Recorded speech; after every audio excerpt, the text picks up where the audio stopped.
O essencial não é fazer muita coisa no menor prazo. É fazer muita coisa aprazível ou útil.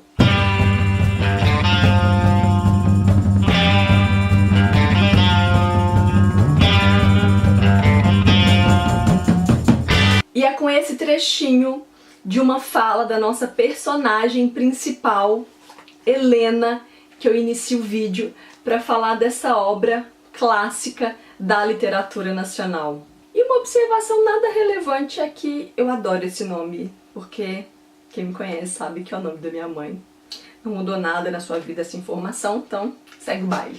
E hoje nós vamos falar do romance Helena, publicado em 1876, inicialmente vinculado no formato de folhetim no jornal O Globo, entre agosto e setembro do mesmo ano. Aqui nós temos a primeira fase do Machado de Assis, a fase romântica. Aqui nós temos o romance urbano, e é bem diferente do Machado realista que a gente está acostumado a ver em Memórias Póstumas de Brás Cubas, em Quincas Borba, em Dom Casmurro.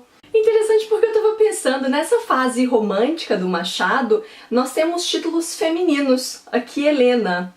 E na fase realista, que é a escola literária a seguir, nós temos nomes masculinos na composição dos títulos das obras. Logo, nós percebemos que o autor transita em diferentes escolas literárias e nesta em questão nós vemos a descrição da heroína de forma idealizada, a gente percebe também o enaltecimento dos bons costumes e da moral. Mas é interessante porque a gente também percebe traços da escola literária seguinte, que o tornou célebre, o realismo, como, por exemplo, a utilização de ironia. A gente já começa a perceber isso aqui, a crítica à sociedade da época, inclusive a construção de alguns personagens também.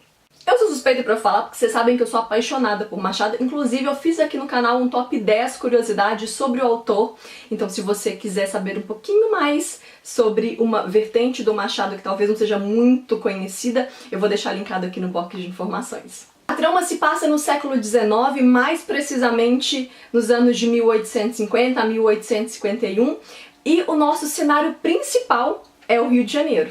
Vamos à história. Aqui nós temos um conselheiro muito rico, por sinal, chamado Vale. Esse conselheiro morre e deixa um testamento. Nesse testamento ele reconhece uma filha fora do casamento, uma filha abastarda. E ele faz um pedido muito importante, que essa menina seja aceita e recebida na sua chácara de Andaraí. E aí vocês imaginam um burburinho, porque nessa chácara mora o Estácio, que é o filho do conselheiro. O Estácio é um personagem que eu tive uma empatia logo de cara, é um personagem que eu gostei muito, que eu me simpatizei muito. E ele recebe de bom grado esse pedido do pai. Com ele mora também a sua tia, irmã do pai falecido, Dona Úrsula, que é uma personagem que não recebeu tão bem assim essa notícia. Ela aceita, mas aceita de mau grado, né? Não tem como não aceitar. Porque na verdade, assim, ela vive pra família, ela cuida do sobrinho, e aí de repente aparece essa menina aí na história. Imagina a loucura. No meio desse núcleo nós temos também o Dr. Camargo, que é um amigo da família e futuro sogro do Estácio. Ele tem uma filha chamada Eugênia e ele quer muito unir, né? Ele quer muito fazer esse casamento. Ele é um personagem muito egoísta, que só pensa na filha, e ele tem um caráter duvidoso, ao meu ver. A Eugênia é uma menina fútil, egoísta, né? Mas o pai ele não mede esforços pra fazer tudo pela filha. O foco dele é a filha, a boa reputação dela, pensar mesmo na vida dela no futuro. Temos também o padre Belchior, que era o orientador e conselheiro das famílias. Interessante pensar na figura do padre naquela época, que por meio da confissão ouvia os pecados, ouvia todos os segredos. Então ele tem um papel articulador interessante nessa obra também. Obviamente temos outros personagens aí, mas agora eu quero falar dessa garota que passa então a morar na casa, nessa chácara de Andaraí, que é a Helena, uma menina de 16, 17 anos, bonita, bela, recatada e do lar. Não, brincadeira. A Helena é encantadora, bonita, inteligente, elegante, modesta, é perfeita menina, quase isso.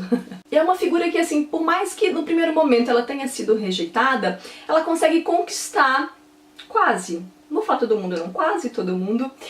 E assim, é claro que a gente pode perceber que ela sofreu um pouco de preconceito, por claro, ser a bastarda, imagina isso, o escândalo que não foi pra época. E a gente percebe também o conflito entre as classes sociais e econômicas. Podemos inclusive fazer um panorama da sociedade do Rio de Janeiro da época, do século XIX, tentando fazer uma ponte e pensar o que mudou e o que ainda se mantém, porque é engraçado, eu leio, à medida em que eu tô lendo esses clássicos, a gente percebe que algumas coisas mudaram, mas que outras permanecem praticamente da mesma forma e a gente se dá conta de que a gente ainda tem muito que evoluir, muito que melhorar enquanto ser humano mesmo. Agora, a grande questão dessa história é que a Helena ela carrega um segredo.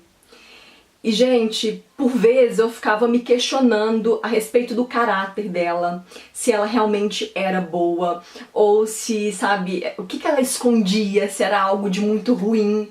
E isso traz uma atmosfera incrível para a obra, incrível para a leitura. Eu não conseguia me desgrudar do livro, eu não conseguia parar de ler, eu não conseguia parar de falar dele. Tanto que eu acabei comentando com outras amigas e elas começaram a ler também, eu até comentei em algum vídeo aqui no canal sobre isso. É uma história que prende, no meio disso daí nós temos também a temática do amor proibido, que eu não vou detalhar, não vou falar o que é ao certo, mas é interessante pensar que essa característica é muito comum no círculo dos escritores românticos. E você vai pensar, ai, mas é um romance e tal, gente, mas olha, aqui a gente tem personagens muito bem construídos, um enredo completamente diferente do que a gente está acostumado e um final arrebatador. Vai por mim, lê e depois me conta. E sobre esse final, gente, juro que eu não imaginava que isso ia acontecer. Não imaginava. A gente vai ter uma surpresa, assim, uma reviravolta que você fala, caramba, não acredito que é isso.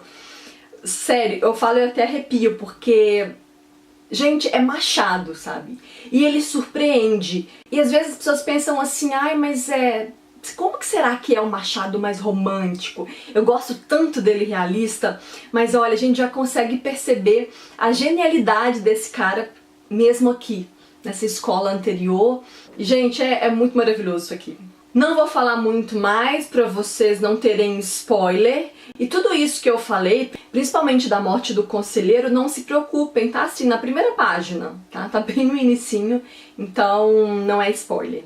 Eu espero que vocês se encantem com essa obra, assim como eu me encantei. Vocês sabem que tá rolando sorteio aqui no canal de 2 livros de 2 irmãos do Papel de Parede Amarelo. Vou deixar inclusive o link pra você participar aqui no box de informações. E para esse sorteio, nesse formulário que eu peço para vocês preencherem, eu tô acompanhando muito as respostas de vocês, porque eu pergunto o que vocês mais gostam de ver e o que vocês gostariam de ver aqui no canal. E 30 pessoas disseram que o que elas mais gostam de ver no canal é resenha. Então, olha, uma resenha é um presente para vocês. E 7 pessoas disseram que gostariam de ver mais resenha no canal. Algumas pessoas disseram resenha de livros nacionais, clássicos. Então aqui está um livro nacional clássico de altíssima qualidade. E outra coisa, eu vejo poucas pessoas comentando de Helena, falando, acho que aqui mesmo no YouTube quase não tem resenha sobre ele, mas eu acho que vale a pena dar uma chance, porque é um outro lado do Machado que também encanta. Deixa eu falar rapidinho sobre a minha edição, que é da Ciranda Cultural, e gente, eu não recomendo essa edição, vê se dá pra vocês verem. Ela tá toda, olha só, toda soltando. Não é uma edição bacana, eu quero muito trocar. Era o que eu tinha, então eu li nela. Mas não é uma edição que eu recomendo, se você puder investir em uma outra com uma qualidade um pouquinho melhor. O papel é tipo papel de jornal, tá vendo? Não é dos melhores não. Mas o que vale é o conteúdo, que é fantástico. Espero que vocês tenham gostado do vídeo. Se você gostou, não esquece de clicar em gostei. Deixa aqui nos comentários se você já leu, se você ficou curioso pra ler a obra. E a gente vai trocando ideia, tá bom? Não esquece de compartilhar com os amigos que você sabe que gostam de Machado, que gostam de literatura e que gostam de ler. A gente se vê no próximo vídeo. Um beijo e até lá. Tchau!